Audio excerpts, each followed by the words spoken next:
Hello everyone, good morning. Today I am going to show a very useful feature in Odoo 19 for inventory valuation. And that feature is always there in Odoo in our product category.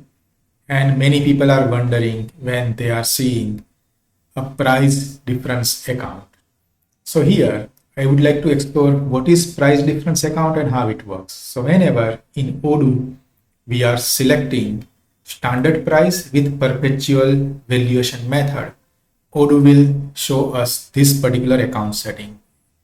So the purpose of this account is whenever we are valuing any of our product at standard price, which is coming from template. So if I am purchasing this product at $100, there is no issue because the product template price is 100. It will book my inventory valuation with 100 and COGS with 100 only. But if I am purchasing this in different value, higher or even lesser than this cost, how Odoo will manage the differences? Because every time we are booking this particular product purchase, it will register the cost at the standard cost on template of 100. So let's run two examples. First example, I will show you. We will purchase this particular product with little higher value.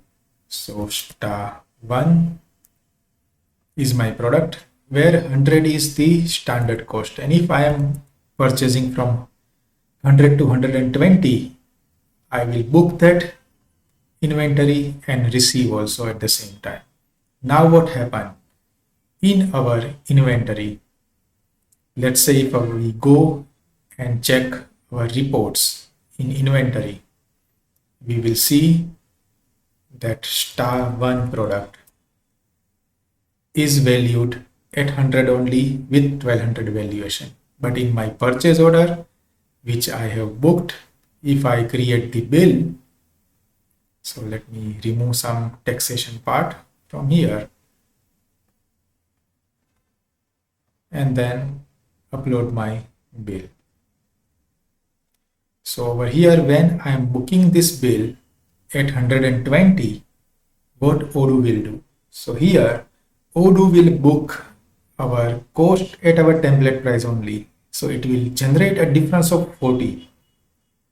And valuation will be credited by 40 and the debit amount will hold in that price difference account. So that's the difference Odoo will manage with price difference account so that stock valuation will remain same and price difference can be handled in one separate account because of standard costing method.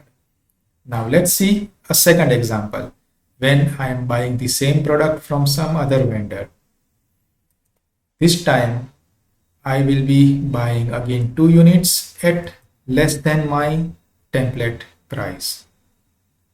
And then I confirm the order and I made my receipt. So this time again Odoo will book the value at the standard cost only. And during the bill creation, at any given point of time, when I pass the journal entry, this time the price difference account will credit because I have to manage the value of 100, not 90. So inventory valuation will increase, but it will hold the difference amount in price difference account. So this is the importance of price difference account when we are dealing in Odoo 19 with perpetual inventory valuation. The importance of this account is holding the credit or debit side of higher or lesser value with price difference account. Hope this will help many people to use standard cost and manage their Odoo inventory valuation with perpetual method in correct way when they are booking everything at standard template cost of product. And price difference account is saver for us to align our overall valuation of product with our purchase price change. If you have any query, reach out to us at techvaria.com or my YouTube or LinkedIn channel. Thank you very much. Have a good day.